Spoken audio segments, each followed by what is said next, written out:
la salvación no se trata solo de nosotros. Es cierto, Jesús vino, pagó el precio, nos ha dado vida y nos gozamos por eso, pero no termina ahí. Diga conmigo, la salvación no se trata solo de mí, y tenemos que creerlo. ¿Y sabe qué sucede cuando lo creemos? Salimos de este lugar y lo vivimos, porque eso es creer la palabra. Algo que alguna persona le dice y usted no considera importante y usted no cree que es verdad, después de que usted lo escucha, quizá usted lo escucha por educación, pero después de que usted lo escucha, lo olvida, lo deja ahí en el olvido porque dice, no lo creo, no creo que eso es verdad, no creo que eso es importante para mi vida. Pero la palabra de Dios es vida, es nuestra guianza cada día, es la luz que alumbra nuestro caminar, y tenemos que comprender para qué Jesús vino a morir en la cruz. Vino para salvarnos, es cierto, pero si hubiera sido solo ese el propósito, yo creo que ahí, después de que resucita, hubiera levantado entonces a sus seguidores. ¿No lo cree usted? ¿Cuál era el propósito de que continuara la existencia aquí en la tierra si todo terminaba ahí con su resurrección? Mira, vamos a leer la palabra, vamos a entender qué hizo y para qué lo hizo, porque muchos se quedan en el qué hizo, pero diga bien fuerte, yo voy a ir a entender para qué lo hizo, para que eso valga la pena en mi vida y en la vida de los que están a mi alrededor. Entonces, ¿para qué lo hizo? Miren, vamos a leer Colosenses 1:19. Voy a estar leyendo la Nueva Traducción Viviente y dice ahí la palabra de Dios: pues a Dios en toda su plenitud le agradó vivir en Cristo. A Dios le agradó venir y habitar en Cristo. ¿Para qué? Con un propósito. Está diciendo que Dios mismo se humilló, se hizo hombre, vino, padeció en la cruz, vino a caminar en este mundo como cualquiera de nosotros.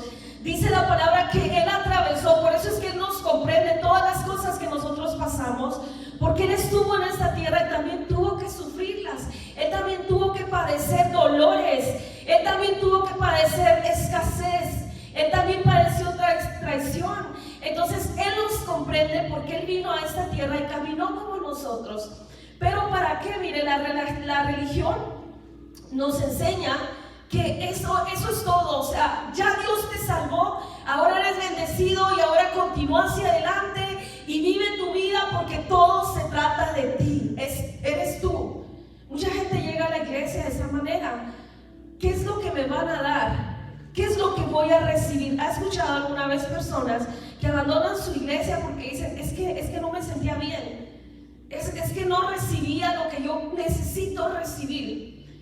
Muchas veces la mentalidad es esa: voy a la iglesia, pero ¿qué me van a dar? ¿Qué beneficio tengo? ¿Qué es lo que yo puedo recibir? Algunas veces hasta se atreven a decir, la alabanza no me gustó hoy, sin darse cuenta que todos somos un pueblo que levanta alabanza a nuestro Dios. Que todos los que están acá arriba están llevándonos, guiándonos, pero todos los que estamos allá abajo también somos adoradores, ¿o no? O Dios no se va a agradar de los que están acá. Entonces, eso nos enseña muchas veces la religión, pero el Evangelio dice que Dios nos liberó llevando nuestra culpa, pagó por nuestros pecados, el precio fue alto, pero Él decidió venir y poner su vida. Pero ¿para qué lo hizo? Y lo dice ahí 2 Corintios 5:15, ahí nos da la respuesta. En Él somos plenos, pero siendo yo una persona plena, con una vida abundante por delante, tengo que entender para qué Jesús lo hizo. Dice ahí la palabra, por todos murió, para que los que viven ya no vivan para sí. O sea, Jesús vino, nos ha dado vida, pero ¿para qué me dio vida? Aquí lo dice, para que los que viven, los que estábamos muertos en delitos y pecados, ya no vivamos para nosotros mismos, sino ahora vivan para aquel que murió y resucitó por ellos. ¿Cuántos celebran la resurrección de Jesús? ¿Cuántos creen que Jesús resucitó por usted y por mí? Entonces, en respuesta a lo que Él hizo, ahora yo ya no voy a vivir para mí, sino para ¿quién? Para el que murió nosotros. Dice la palabra ahí en el 17, si va un poquito más abajo, salte un versículo, y en el que sigue, en el 5:17 dice: de modo que si alguno está en Cristo, es una nueva criatura. Ahí mismo, 2 Corintios 5:17. De modo que si alguno está en Cristo, es una nueva criatura. Las cosas viejas pasaron, y he aquí todas son hechas nuevas. Cuando nosotros nos unimos a Cristo, empezamos a vivir una vida diferente en todos los aspectos. Dice, todo lo que era tu vida pasada, antes de tú poder disfrutar de la resurrección de Jesús y la vida que trae a nosotros, ahora eres una nueva persona. Dice en el 18, y todo esto proviene de Dios, quien nos reconcilió consigo mismo por Cristo. Pero ahí, después de esto, celebramos, oh gracias Señor, gracias porque, y lo decimos y nos gozamos. Tú eres ese puente que nos llevó nuevamente a la unidad en Dios. Gracias, y clamamos y cantamos. Rompiste el velo, ahora tenemos acceso directo al Padre. Nos reconciliaste con Dios, pero muchas veces ignoramos la continuación de ese versículo. Y eso es lo más importante, porque para eso y por eso existe la iglesia. La iglesia existe solamente por dos razones, muy contrarias a lo que a veces nosotros creemos. Dos razones solamente, la razón por la que la iglesia existe. La iglesia existe para madurar a los creyentes y para alcanzar a los perdidos. ¿Cuántos están de acuerdo conmigo? ¿Cuántos creen que ese es el propósito de la iglesia? Pensamos que el propósito de la iglesia es cualquier cosa, menos eso. Ahí es donde voy a recibir mi sanidad, ahí es donde me van a ayudar, ahí es donde Dios va a sanar todo lo que yo tengo, todo lo que yo cargo. Y es parte de, pero la verdadera razón por la que nuestro Dios instituyó la iglesia, dejó la iglesia aquí en la tierra, es por eso que, sabe, a veces quizá pensamos, no sé, los discípulos, los seguidores de Cristo, los apóstoles, estuvieron dispuestos a dar su vida por el evangelio. Pero ¿por qué daban su vida? Por defender la causa de Cristo. ¿Y cuál es la causa de Cristo? La iglesia. ¿Y quién es la iglesia? Todos nosotros. ¿Se acuerdan cuando ese tiempo empezó, que escuchábamos por todos lados mucha controversia, si la iglesia se iba a cerrar, que los templos iban a cerrar? Y la gente decía, es como que el enemigo ha triunfado sobre la iglesia porque ahora la van a cerrar. Pero la iglesia nunca se cerró. La iglesia somos usted y yo. Somos una iglesia andante, somos un templo andante. ¿No lo dice la palabra de Dios? Que somos el templo y morada del Espíritu Santo. La iglesia nunca se cerró, la iglesia siempre estuvo abierta. ¿Sabe cuándo la iglesia se cierra? Cuando usted no está haciendo la labor por la cual la iglesia existe. Hay muchos templos que están abiertos, hay templos llenos de personas, pero cerrados espiritualmente, porque no se está llevando a cabo la gran comisión, el gran mandato, lo que Jesús estableció, lo más importante, el por qué existe la iglesia, los seguidores de Cristo. Dice ahí la palabra, entonces Él nos dio el ministerio. Continuación, después que dice ahí en el 18, y nos reconcilió consigo mismo por Cristo. Cristo nos reconcilió con Dios. Pero después dice, y nos dio el ministerio de la reconciliación. Y no lo da como una opción, no lo da como un mandato. Recuerda que esas fueron las palabras que les dijo a sus seguidores: vayan y hagan discípulos a todas las naciones. ¿Qué es un discípulo? Un discípulo es un seguidor de Cristo.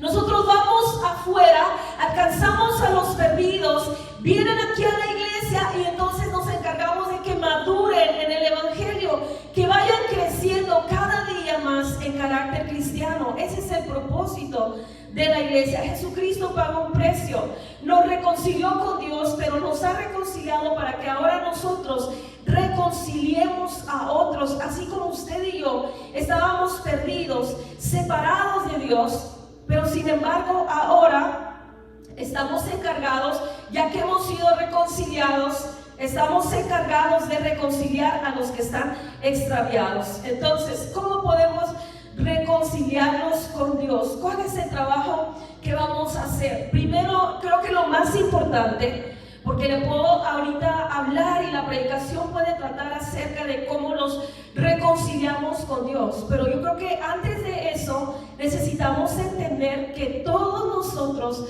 los que ahora nos llamamos cristianos, los que somos hijos de Dios, aquellos que hemos tomado ventaja o hemos tenido la bendición de estar vivos ahora en Cristo, necesitamos entender que pasamos de esa vieja vida en donde todo era cerca de mí, y ahora venimos a un reino donde vengo a ser un servidor. Para poder entonces trabajar en la reconciliación de los perdidos con Cristo, primero necesito entender el servicio de todo cristiano. Soy parte ahora del reino, y mi primer prioridad después de Dios, dentro de la iglesia, como me voy a manejar, lo primero que debe haber en mi vida es servicio. Mire, muchos de nosotros no nos gusta el servicio, porque el servicio va directamente en contra de nuestra naturaleza pecaminosa. Es muy difícil que alguno de nosotros entienda correctamente que Jesucristo hizo un sacrificio que me ha dado vida con un propósito, pero que ese propósito y esa reconciliación que tiene que llevarse a cabo depende de un servicio. Todos nosotros somos servidores, hemos sido llamados a servir, pero nuestra naturaleza anterior, y que ya no debiera estar porque hemos sido revestidos del nuevo hombre, esa naturaleza anterior nos hace sentir que yo necesito hacerlo.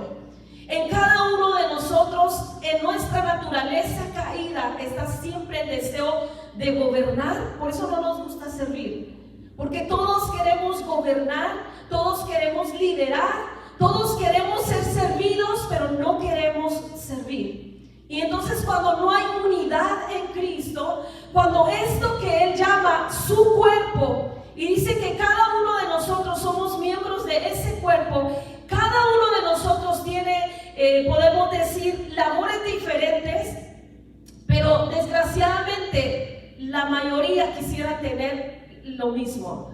Todos quisieran ser los que gobiernan, los que mandan, los que lideran, porque no han entendido lo que es el servicio. Y hoy Dios quiere enseñarnos acerca del servicio. Podemos pensar, eso es ahora, se da ya en este tiempo por todo lo que surgió, porque en la palabra de Dios no encontramos todo lo que ahora nuestros ojos ven, ¿no? El reverendo, el apóstol, el obispo y tantísimas cosas. Entonces todo esto pensamos se ha desatado en este último tiempo, pero esto ha existido siempre. Desde el tiempo en el que Jesús estuvo caminando en esta tierra, esto ya existía. Y quiero que vaya conmigo y lo leamos a través de la palabra. Vamos a leer en Marcos 10:35. Vamos a leer ahí que dos discípulos de Jesús, Jacobo y Juan, dice aquí, ellos eran de los más cercanos.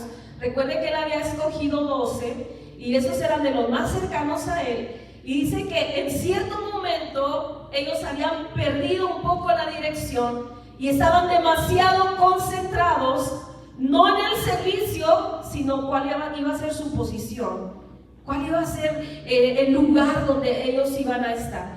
Dice ahí Marcos 35, entonces Jacobo y Jacobo y Juan, hijos de Zebedeo, se le acercaron diciendo, Maestro, queremos que nos hagas lo que nosotros pidamos. Mira la petición que tenían esos dos hombres. Entonces les dijo en el 36, ¿qué quieren que haga? En el 37 dice, ellos le dijeron, concédenos que en tu gloria nos sentemos el uno a tu derecha y el otro a tu izquierda. Ellos estaban tan preocupados, ¿cuál iba a ser su posición dentro del reino?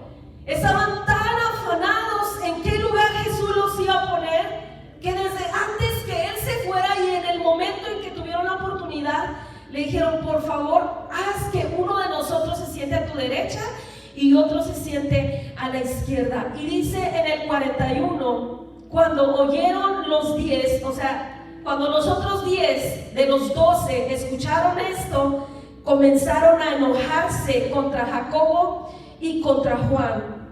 Y en el 42 dice: pero Jesús llamándolos les dijo: saben que los que son tenidos por gobernantes de las naciones se enseñorean de ellas, y sus grandes ejercen sobre ellas potestad. Está aquí Jesús. Mucha gente cuando lee esto piensa: Él vino a enseñar que no debe haber autoridad aquí, que no debe haber liderazgo, y no es lo que Jesús estaba enseñando. Al contrario, Él no vino a quitarlo ni a quitar la autoridad de liderazgo. Lo que vino Él a hacer es redefinirlo, enseñarlo correctamente. Lo que Él les está diciendo: cuando alguien tiene una posición, no es para manipular a otros, no es para tomar ventaja de otros, sino al contrario, es para llevar eso bien, y todos unidos en un mismo cuerpo se pueda lograr el propósito de su iglesia. Por eso le está diciendo: las naciones, el gobierno, lo secular, para eso utilizan el poder, porque así lo hacen, ¿no? Todo el que tiene poder y todos los beneficiados son los que están en su círculo a su alrededor, y el pobre sufre. Pero Jesús está diciendo: así no debe de ser en el reino de los cielos. Aquí no hay distinción, no hay acepción de personas. Aquí no debe de ser de esa manera. Todo el que quiera ser grande, dice así en el 43, pero no será así entre nosotros. Dice: sino el que quiera hacerse grande entre ustedes, ese debe ser su servidor. O sea, está diciendo: tú quieres sentarte a la derecha, tú quieres sentarte a la izquierda, empieza entonces por servir. Empieza por ser el servidor de otros. Y dice en el 44: y el que de ustedes quiera ser el primero, será siervo de todos. Y esta palabra que utiliza aquí, la palabra en otra versión que dice esclavo o siervo, se traduce de la palabra dulo, y significa esclavo por amor. Porque cuando nosotros pensamos en la esclavitud, pensamos como alguien que es tomado por la fuerza, es subyugado y es obligado a servir a otros. Esos son los esclavos. Pero esta palabra dice: tú eres ahora un dulo. Tú vas a servir a otros, pero no porque nadie te obligue, no porque nadie te esté latigando para que lo hagas. Tú ahora decides servir dentro de este reino, pero lo haces por amor. Ese es el deseo de Dios para con nosotros. Le dice: ahora ustedes serán siervos de todos si quieren ser el primero. Y después en el 45 dice: porque el Hijo del Hombre no vino para ser servido, sino para servir, para dar su vida en rescate por muchos. ¿Cuántos de nosotros queremos parecernos más a Jesús? ¿Cuántos de nosotros que nos gustan así como todas las enseñanzas y las charlas y queremos aprender tanto y tener tanto conocimiento de lo que es un discípulo, pero cuántos de nosotros de verdad amamos ser imitadores de Dios? Eso es un discípulo, un seguidor de Cristo. Y está diciendo: todo el que quiera ser servido, o todo el que quiera tener una buena posición, un buen lugar, aquí no es como más te lo ganas, lo tienes y ahora subyugas a los demás. Aquí es: tú quieres tener un buen lugar ante los ojos de Dios, empieza sirviendo a los demás. Y sabe algo, esto se los había hablado Jesús, pero pensamos quizás cuando les dijo esto, quizás ya se quedaron avergonzados los que estaban pidiendo ese lugar especial, y todo quedó ahí, pero no fue así. Él se los había dicho, pero no lo habían entendido. ¿Cómo es que se muestra en nosotros el fruto del servicio? Cuando hablamos y decimos todo lo que hacemos por la obra de Cristo. ¿Cuándo es que se muestra el servicio? Cuando accionamos, cuando va más allá de las palabras. Porque podemos hacer 1000 promesas o con nuestros labios hablar 1000 cosas, pero si no se ve con nuestras acciones, nuestras palabras son nulas, ¿verdad que sí? Si no se ve en lo que hacemos, entonces todo lo que hablamos no tiene sentido. Mire, hubo cierta ocasión, y aquí es donde Jesús les muestra que no habían aprendido nada acerca del servicio, y no solo les enseña que no lo habían entendido, sino que ahora viene Él a enseñárselos con el ejemplo. Dice la palabra de Dios, vamos a leer, le voy a explicar primero un poco el contexto para no tomar tanto tiempo, pero esto lo encontramos en Juan 13. Dice la palabra que Jesús les había mandado, ya esto que había pasado con los otros dos había sido como 3 semanas antes de la última cena y de la crucifixión. 3 semanas después, Jesús les está diciendo a sus discípulos: vayan, busquen el lugar donde vamos a celebrar la última cena. Va a ser un lugar prestado, les indica dónde tienen que ir y les dice: vayan y preparen todo porque ahí vamos a cenar, ahí vamos a estar juntos. Entonces dice la palabra que se llega el día en el que iban a celebrar ellos esa última cena antes de que Jesús fuera entregado, y están en ese lugar, empiezan a llegar todos, empiezan a llegar los 12, y la costumbre en ese tiempo, porque la gente tenía que caminar largas distancias, por ejemplo ellos, para llegar a celebrar la última cena, fueron caminando desde Jericó hasta Jerusalén. La gente caminaba largas jornadas y caminaba con sandalias, y la tierra pues estaba todo el tiempo ahí, no era así como nosotros ahora tenemos todo ahí bien, carreteras tan lindas y todo. Ellos, la mayoría del camino era tierra y caminaban con sandalias. Entonces ustedes pueden imaginarse cómo quedaban sus pies cuando llegaban al lugar, ¿verdad? Entonces la cultura de ellos o sus costumbres era que cuando llegaban a un lugar, tenían los siervos, los criados, los de más bajo nivel, tenían que lavar los pies de los que llegaban. Y en este lugar, como no era un lugar ya preparado, sino era un lugar prestado, no era una casa donde los habían invitado, era un lugar que Jesús les había mandado fueran a tomarlo. Entonces cuando llegan a ese lugar no hay criados, no hay sirvientes, no hay nadie que les vaya a lavar los pies. Y llegan los 12, los seguidores de Jesús, y entran uno por uno y cada quien toma su lugar en la mesa. Yo no sé cómo ellos se sentían en ese tiempo, porque imagínense, o sea, Jesús tenía muchos seguidores, pero esos 12 eran de los más cercanos a él. Con ellos iba a tener esa cena que para ellos era tan importante, y cuando ellos tenían una cena era más que nada más fueron y saciaron su hambre, era estar en comunión entre ellos. Entonces llegan a ese lugar y todos empiezan a tomar su asiento, todos empiezan a sentarse.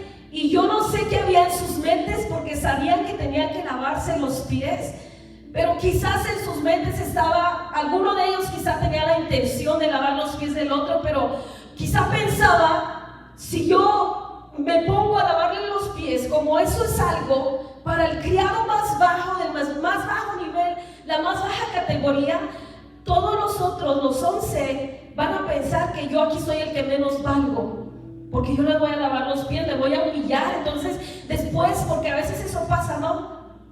Pero no debe ser así, dice la palabra. Entonces después me van a tomar como el mandadero, como el que menos valor tiene en este lugar. Ninguno de ellos quiso hacerlo, todos llegaron y tomaron su lugar en la mesa. Pero entonces Jesús, cuando vio esto, él sabe todas las cosas y sabía lo que iba a pasar en ese lugar. Como nadie había hecho el servicio, él decide hacer el servicio. Pero ¿qué es lo que impulsa a Jesús a humillarse de tal manera? Para darles ejemplo, no solamente lo que iba a hacer después, sino lo que ya estaba haciendo desde ese momento. ¿Qué es lo que hace que Jesús lo haga sin reservas? Lo que muchas veces impide que nosotros seamos servidores. Que entendamos que vinimos al reino de Dios a servir y no a ser servidos. ¿Qué es lo que hizo que Jesús se humillara y empezara a mostrarles con el ejemplo? ¿Saben qué es lo primero que haría Jesús? Lo que nos hace falta a muchos de nosotros: la seguridad en Dios, su identidad bien clara. Porque nosotros muchas veces decimos: oh, si somos real sacerdocio, nación santa, pueblo escogido por Dios, y nos gozamos, pero no lo creemos. ¿Y saben por qué le digo que no lo creemos?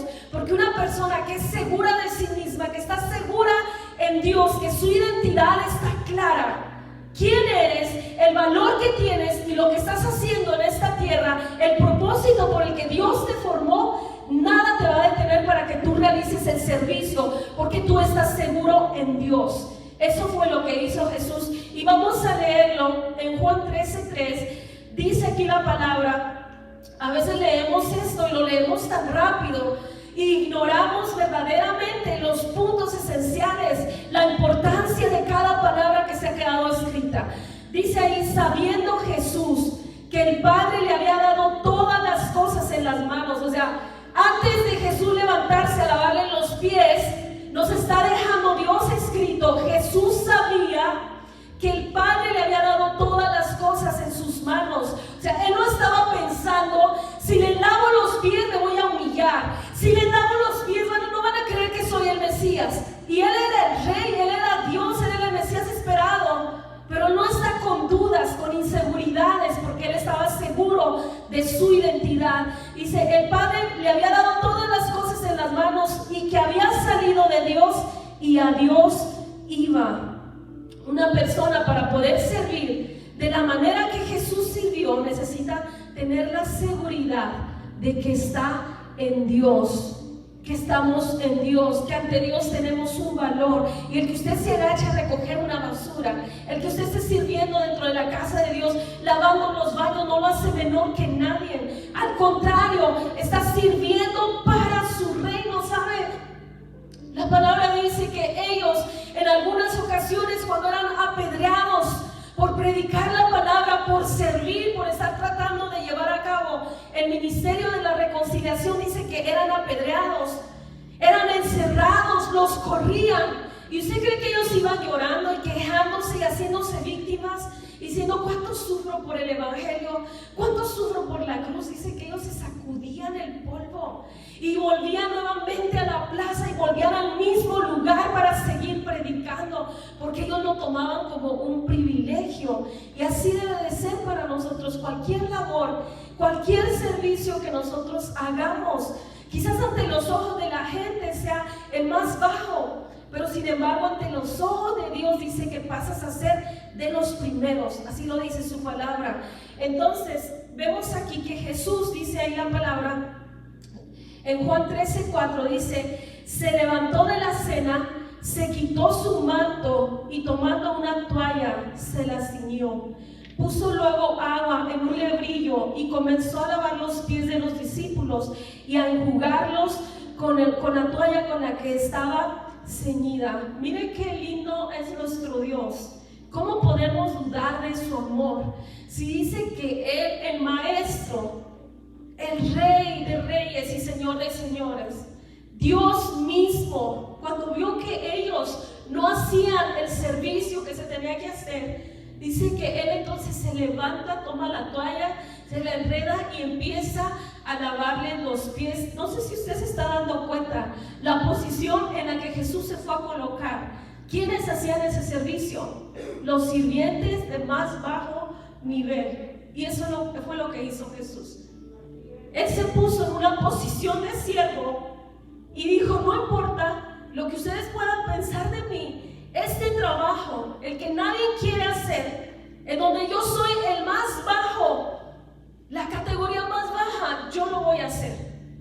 Y empezó entonces, dice, a lavarles los pies. En el 13:6, como siempre, yo no sé en ese momento la actitud que tomaron los otros discípulos, los seguidores, cuando Jesús hizo eso. Dentro de ellos deben, no sé, haber empezado, ¿por qué no lo hice yo para que hubiera quedado bien con Él?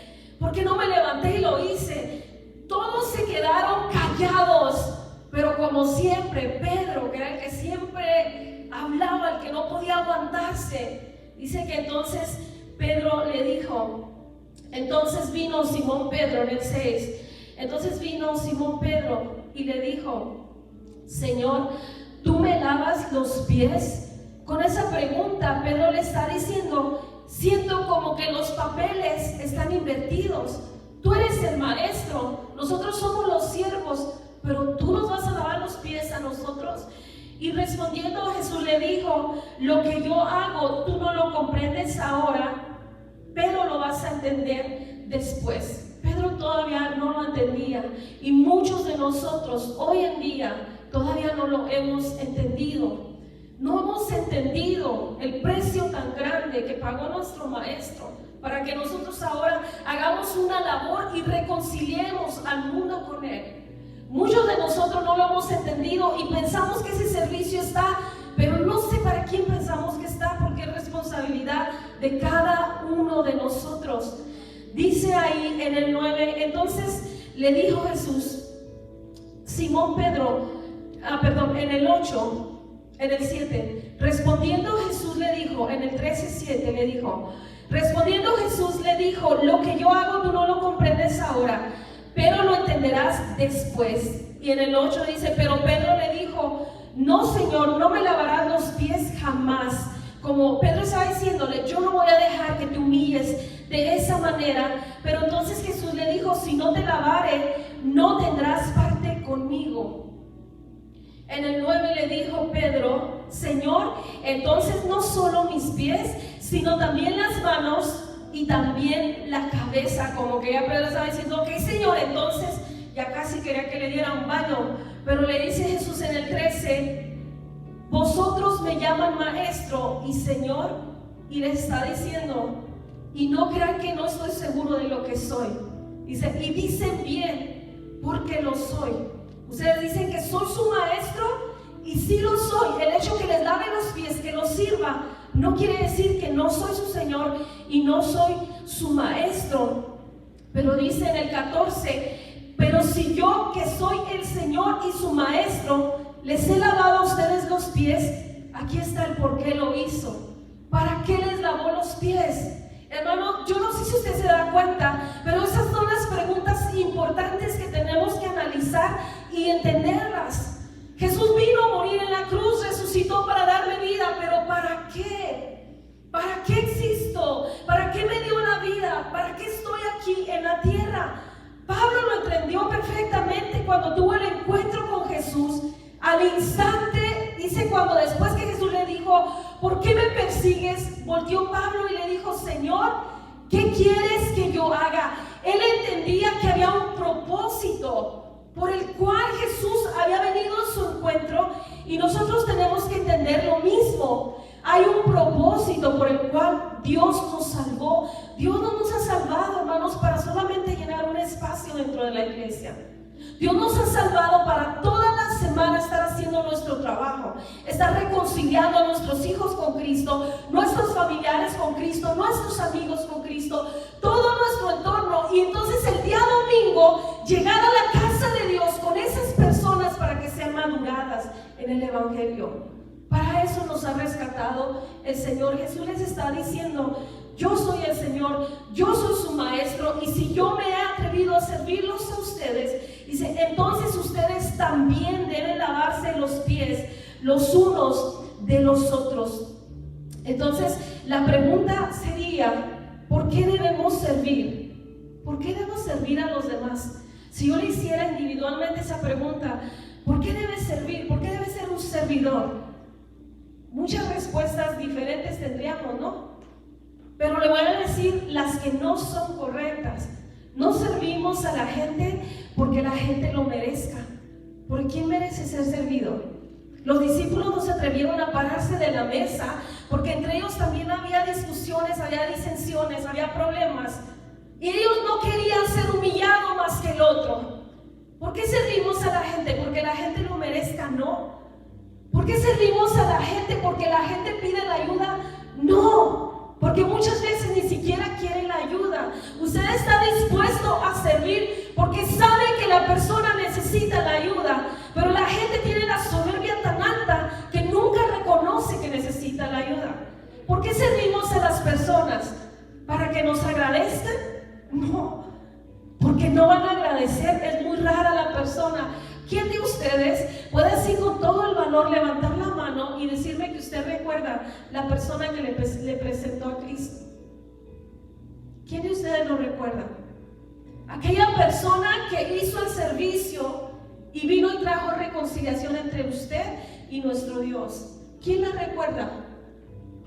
Si no la recuerda, le pudiera preguntar, ¿quién le agradece? ¿Quién de ustedes dobla sus rodillas y ora por aquella persona que vino y le sirvió y ahora usted tiene esa relación en Cristo? La gente no agradece. Es rara la persona que agradece. Es rara la persona. ¿Sabe por qué? La principal razón, porque no vive en plenitud. porque no sabes servir. Muchos de nosotros hemos sido alcanzados por Dios, pero muchos se han rehusado a servir dentro de su reino. Muchos se han rehusado a utilizar los dones, las habilidades que Dios le ha dado y ponerlas y rendirlas al servicio del reino. ¿Por qué? Porque no puedo llevarme bien con la persona, porque en esa iglesia no son organizados, porque no me gusta cómo son los líderes. Siempre va a haber una excusa. Excusas hay miles de excusas siempre vamos a tener. ¿O no usted cuando quiere tener una excusa para no hacer algo la encuentra rapidísimo? Jesús podía tener 1000 excusas.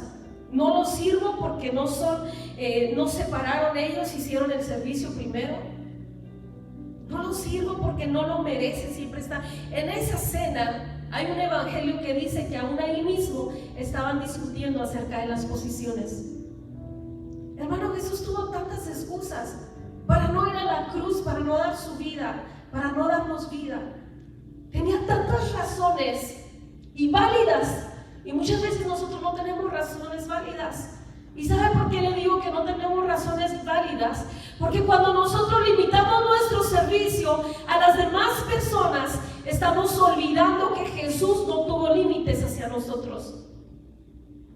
Estamos ignorando que Él decidió despojarse aunque no lo merecíamos, aunque no se lo pedimos y aunque no lo íbamos a agradecer. Entonces no servimos a las personas por ninguna de esas cosas. ¿Por qué servimos a las personas? Porque Jesús nos dio ejemplo de servicio. Porque Jesús en la cruz del Calvario, no sé si usted se da cuenta, el servicio de Jesús siempre estuvo presente. Jesús cuando decidió ir a la cruz lo hizo porque sabía que nosotros teníamos la necesidad de salvación, la necesidad más grande en nuestra vida. Él vino, se despojó, siendo rico, se hizo pobre, dejó su trono, vino a ser humillado. ¿Para qué? Para suplir nuestra necesidad. ¿Por qué servimos? Porque para eso hemos sido llamados, dice la palabra. Dice que nos ha salvado, nos ha dado vida, para que ya ahora no vivamos para nosotros, sino vivamos para aquel que nos salvó, aquel que nos dio vida. Toda persona que reconoce eso es un fiel servidor de Cristo. Miren lo que dice en el 16. Dice: de cierto les digo, el siervo no es mayor que su Señor, ni el enviado es mayor que el que le envió. Si sabes estas cosas, miren la clave aquí en el 17. Pensamos que el servicio nos humilla, nos pone en un lugar bajo, nos hace que estemos dando recompensa al que está al frente, pero no entendemos que esta obra, este reino tiene un solo rey, no tiene muchos reyesitos.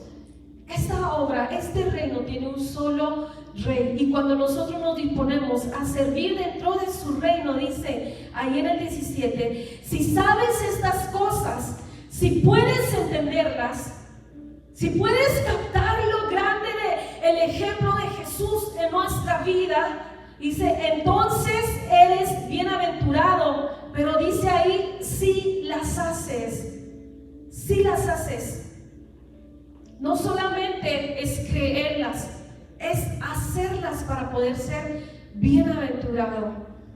Entonces necesitamos empezar a despojarnos. Si no tenemos clara nuestra identidad en Dios, si no estamos seguros quiénes somos en Dios, necesitamos aclarar primero nuestra mente, nuestra identidad clara. Jesús sabía perfectamente lo que hacía, por qué lo hacía y para qué lo hacía, y así nosotros también. Debemos entender que todo lo que nosotros hacemos en esta tierra no está solo causando impacto aquí, no está solo beneficiando el reino de Dios aquí, sino sabemos bien hacia dónde vamos.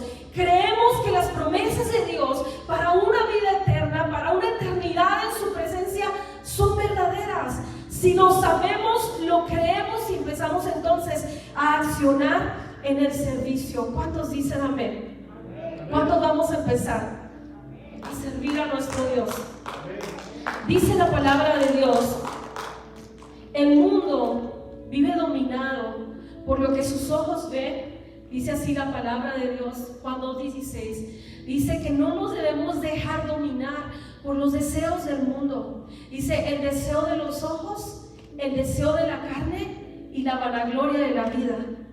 Pero después dice la palabra, el mundo busca esas cosas y esas cosas no provienen de Dios, sino del mundo. El estatus social, la posición, el querer que la gente te alabe, que te sirva, que te reconozca como alguien grande, eso no viene de parte de Dios. Eso es vanagloria y dice que viene del mundo, no procede de Dios. Todo el que está aquí en la tierra y entiende esas palabras dice, pero el mundo pasa y sus deseos. El mundo pasa, o sea, no persigas eso. Eso está ahí y ya la gente del mundo lo persigue. Pero dentro del reino de Dios no debe de ser así.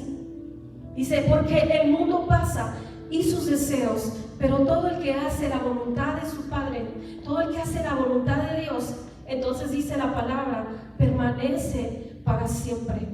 Necesitamos entender a qué fuimos llamados, para qué estamos en este lugar. ¿Por qué estamos aquí? ¿Para qué Jesús me salvó? ¿Cuál es mi responsabilidad? Y no como familia, hermanos. O sea, se debe trabajar en unidad. Y todos en la familia deben de trabajar, claro. Pero a cada uno de nosotros, por nombre, Dios nos va a llamar. Y sabes, en aquel momento tú no te vas a poder justificar. Es que mi esposo no quería servir. Es que mi esposa no quería servir. Es que mis hijos no le echaban ganas. Allá no podremos justificarnos con nada. Todos individualmente hemos sido llamados de muerte a vida. Hemos sido llamados con un propósito. Dios nos ha llamado y Dios nos ha dejado un encargo. La reconciliación del mundo con Dios, Dios nos la ha encargado a nosotros. Y eso no se lleva a cabo, sino es a través del servicio. Cuando usted está sirviendo en su casa, en cualquier área que usted está sirviendo, la gente llega de afuera para ser madurada aquí en el Evangelio, y usted quizás es el que limpia los baños, el que abre la puerta, el que maneja aquí al frente. Cualquier cosa que usted está haciendo, o el que está acá arriba cantando, tocando, está rindiendo sus dones al servicio del reino. Está trabajando para el reino y Dios no se olvida. Dice la palabra de Dios que Él no se olvida. Él no es como nosotros. Nosotros olvidamos, menospreciamos, no agradecemos. Dios no es así. Y tan no es así que nos ha mostrado totalmente lo contrario. Dar sin esperar recibir nada a cambio. Dar sabiendo que en lugar de recibir lo que estaba dando, iba a recibir lo contrario muchas veces de parte nuestra. Y lo más importante, si dice Él, si yo siendo Señor, si siendo maestro, el maestro de ustedes, o sea, el más alto nivel, me estoy poniendo al más bajo para darles ejemplo, cómo deben servir a los demás. Entonces, ¿cuál es nuestra posición, hermanos? ¿Cómo debe ser nuestro servicio? ¿Para qué estoy aquí en la iglesia? Póngase de pie en esta mañana y vamos a darle gracias a Dios. Vamos a pedirle a Dios que trabaje en nuestra mente, que abra nuestro entendimiento, porque escuchamos muchas veces la palabra, pero no logramos entenderla. Por eso no la practicamos, por eso no lo hacemos. Muchas veces pensamos que aquello que hacemos para Dios no es nada, o es tan pequeño porque no se compara. Nosotros los predicadores pudiéramos pensar, no predicamos para millones de personas, no tiene valor lo que estoy haciendo. El día que Jesús les enseñó el servicio, en ese lugar solamente había dejado entrar a 12 personas. Solamente 12 personas estaban ahí. Ellos eran los discípulos, los apóstoles, los seguidores de Jesús, su círculo más cercano. Y a ellos fue los que Jesús quiso enseñarles lo que era el servicio y cómo se debía servir a los demás. Porque ellos iban a ser los líderes, el ejemplo para